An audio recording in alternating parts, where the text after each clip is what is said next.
کہ لوٹ کر بھی کوئی بے چین رہا، لوٹ کر بھی کوئی بے چین رہا اور لٹ کے بھی چین سے سویا کوئی، لوٹ کر بھی کوئی بے چین رہا لٹ کے بھی چین سے سویا کوئی۔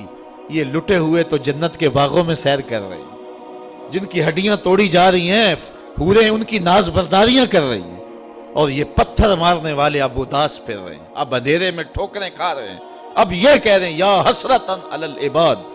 اور پھر جب اللہ کے عذاب کی بجلیاں گرجتی دکھائی دی تو اب پریشان ہو گئے کہ ہائے انہی لوگوں کے قدموں سے چمٹ کے پناہ مانگ لیتے، اب ہم نے وہ چراغ بھی بجھا لیے، اب ان کڑکتی بجلیوں سے کون بچائے گا، عذاب الہی سے کون محفوظ کرے گا؟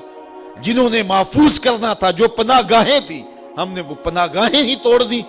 تو اب وہ خود کہہ رہے تھے یا حسرتاً علی العباد، ہائے افسوس۔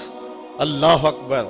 صاحبو، اگر قرآن مجید کی اس آیت کے مفہوم کو آپ دل میں جگہ دے چکے ہیں اور فہم اس بات کو قبول کر چکا ہے کہ اب وہ کیا کہہ رہے ہیں، کافر خود کہہ رہے ہیں، تو پھر بات سمجھنے میں دیر نہیں لگتی کہ جو حق ہوتا ہے وہ خود ہی بولتا ہے۔ حق جو ہوتا ہے اس کو دبایا نہیں جا سکتا ہے۔ کربلائیں سجتی ہیں تو پچھتانا یزید کو پڑتا ہے، پچھتانا ابن زیاد کو پڑتا ہے، پچھتانا شمر کو پڑتا ہے۔ حسین تو نیزے کی نوک پہ بھی قرآن پڑھا کرتے ہیں۔ اس لیے کافر کہہ رہے ہیں یا حسرتاً علی العباد۔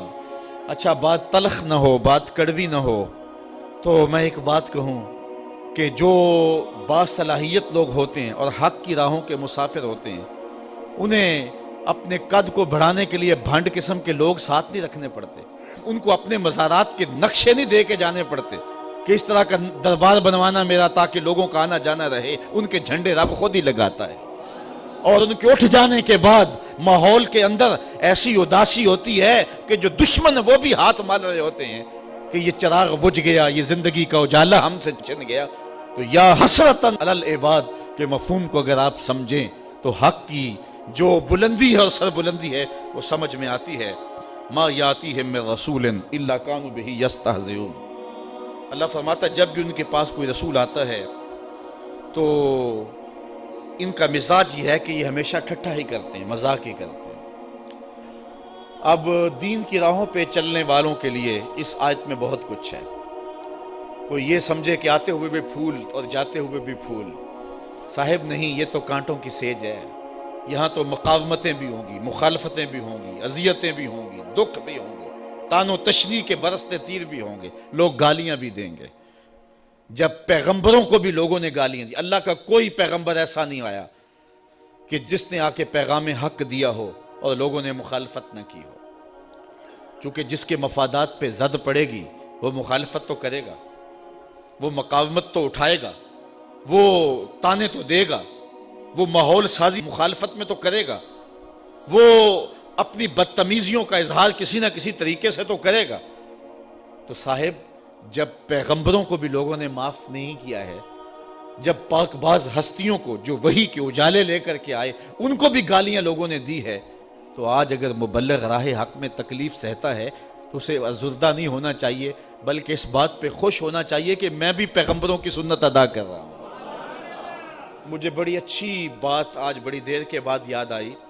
ایک زمانہ تھا جب درس قرآن کا نیا نیا آغاز ہوا تو لوگوں کا رجحان ہوا، تو ہماری بستی کی حالت تو خستہ ہی تھی، لیکن کچھ لوگ جب راغب ہوئے تو ایک صاحب نے ایک شوشہ چھوڑا اور اس نے کہا کہ اس شخص کے پاس جادو ہے اور جو جادو کر کے لوگوں کو اپنے قریب کر لیتا ہے۔ تو میرے ایک دوست تھے پیر بھائی، تو وہ بڑے ازردہ سے ہو گئے۔ اب تو برداشت کی سکت سب میں ہے، کیونکہ روز جو ہو رہا ہے ہمارے خلاف، تو اب تو عادت بنتی جا رہی ہے، لیکن اس زمانے میں بڑا مشکل تھا۔ تو اس نے کہا جی فلاں نے آپ کو جادوگر کہا ہے۔ تو میں نے کہا اچھا، حضور کی یہ سنت بھی ادا ہوگی، چونکہ حضور کو بھی جادوگر کہا گیا تھا۔ میرے ایک استاد ہیں، وہ مجھے ایک دن آ کے کہنے لگے کہ کچھ لوگ کہتے ہیں کہ رضا ثاقب کے پاس تسخیر قلوب کا وظیفہ ہے، اور وہ صبح فجر کے وقت جب سورج چڑھا ہوا ہوتا ہے تو سورج کی جانب منہ کر کے پڑھتا ہے، اور اس کے والد صاحب نے اسے بتایا ہوا ہے، تو اتنے لوگوں کا جو ہجوم ہے اس کے پاس یہ اس وظیفے کی وجہ سے ہے۔ تو تو میں نے کہا استاد جی اگر آپ اجازت دیں تو اس مرتبہ مصطفی اجتماع میں وہ وظیفہ بتا ہی نہ دوں سب کو. تو میں نے ان کو کہا کہ میں اس مرتبہ بتاؤں گا. تو خیر مصطفی اجتماع کے اوپر جو کیفیت تھی تو بات ادھر نہ آ سکی اور میں وہ وظیفہ نہیں بتا سکا. تو چلو آج میں بتا دیتا ہوں. وہ وظیفہ یہ ہے کہ جس نے یہ بتایا ہے کہ فجر کے بعد پڑھتے ہیں اس کو مغالطہ لگ گیا. میں فجر کے بعد نہیں پڑھتا. وہ وظیفہ شروع ہوتا ہے ظہر کے وقت اور ختم ہوتا ہے جا کے رات 2 بجے. اور وہ ایک جگہ بیٹھ کے نہیں پڑھنا پڑتا. وہ کبھی گجرانوالا، کبھی سیالکوٹ، کبھی راول پنڈی، کبھی ساہیوال، کبھی ہڑپے، کبھی کراچی، کبھی بیرون ملک، کبھی مسجد میں، کبھی ہال میں، کبھی گلی میں، کبھی بازار میں. اور وظیفہ پڑھنے کے بعد بس چپکے سے گھر لوٹ جاؤ. پھر کن انکھیوں سے نہ دیکھو کہ پیچھے کوئی خدمت کرنے والا آ رہا ہے یا نہیں آ رہا. اور پھر چپکے سے گھر چلے جاؤ، آرام سے سو جاؤ. 6 ماہ وظیفہ کر کے دیکھ لو، زمانہ تمہارے قدم بھی چومے گا. تو یہ آسان سا وظیفہ ہے، اس سے کرو، محنت کرو. یہ ہے تسخیر قلوب کا وظیفہ. تو حق کی راہوں پہ چلو گے تو لوگ کیا کچھ نہیں کہیں گے. گالیاں بھی ہوں گی، بلکہ اب تو گالی سے بات گولی تک جا پہنچی ہے. پہلے لوگ اپنے نظریے کو منوانے کے لیے دلائل دیتے تھے، پھر ممبر و محراب سے گالیاں شروع ہو گئیں، اور اب تو بات گولی تک پہنچی ہے، خود کش دھماکے تک پہنچ گئی ہے. میرے نظریے کو نہیں مانتے، میری فکر کو نہیں مانتے تو میں خود کش دھماکے سے اڑا کے رکھ دوں گا تمہیں. عجیب رنگ ڈھنگ ہو گئے، عجیب صورتیں ہو گئی. تو ظاہر ہے جس کے مفاد پہ زد پڑے گی وہ مخالفت کرے گا. وہ کیا کسی نے کہا تھا کہ لوگ تو فنکار ہیں اس درجہ کے پل بھر میں، سنگے در کعبہ سے بھی اصنام تراشے. تم کون ہو اور کیا ہے داغ کبابی، لوگوں نے تو مریم پہ بھی الزام تراشے. لوگوں نے تو پیغمبروں پہ، پیغمبر زادیوں پہ، پیغمبر زادوں پہ اور پیغمبروں کے باپوں پر بھی تان و تشنیع کے تیر برسائے. آپ تاریخ نبیوں کی پڑھ کے دیکھ لیں تو مبلغین راہ حق میں دین کا پیغام لے کر چلنے والے، حالات کی تلخیوں اور سختیوں سے گھبرانا نہیں ہے. یہ سورہ یاسین ہمیں سبق دے رہی ہے. تم کس کھیت کی مولی ہو؟ یہاں تو پیغمبروں کو گالیاں دی جاتی رہی ہیں، یہاں تو پیغمبروں کی جو ہے وہ تدحیق کی جاتی رہی ہے. فرمایا ما یاتیہم من رسول الا کانوا بہ یستہزئون. جب بھی ان کے پاس کوئی رسول آتا ہے تو اس کا ٹھٹھا ہی کرتے ہیں، اس کو مذاق ہی کرتے ہیں اور اس کو جو ہے وہ تان و تشنیع کے تیر اس پہ برساتے ہیں.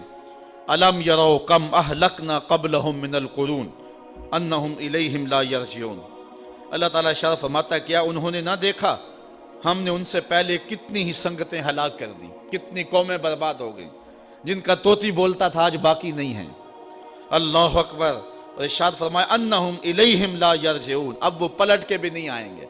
فرعون گیا تو اب کسی ملک پہ فرعون کے بیٹوں کی حکومت نہیں ہے. فرعون بھی پلٹ کے نہیں آیا. خاقان گئے تو آج خاقان نظر نہیں آتے. تغلق، ایبک، فرعین مصر آج کہاں نظر آتے ہیں؟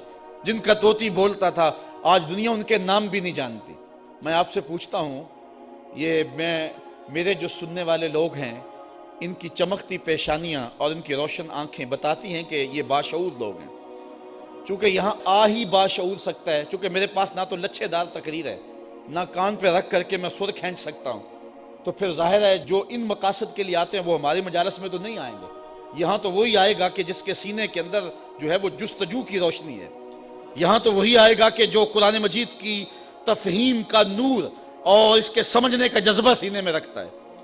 تو تاریخ کے قاری بھی ہوتے ہیں اور علماء بھی، اہل دانش بھی، وکلاء بھی، ڈاکٹر بھی اور پڑھے لکھے سنجیدہ متین لوگ بھی.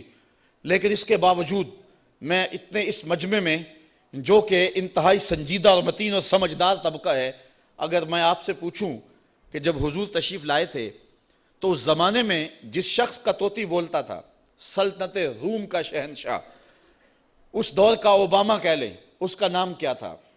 تو کوئی تاریخ کا تازہ مطالعہ رکھتا ہو تو شاید وہ نام بتا دے، لیکن باقیوں کو اس کا نام یاد نہیں ہوگا.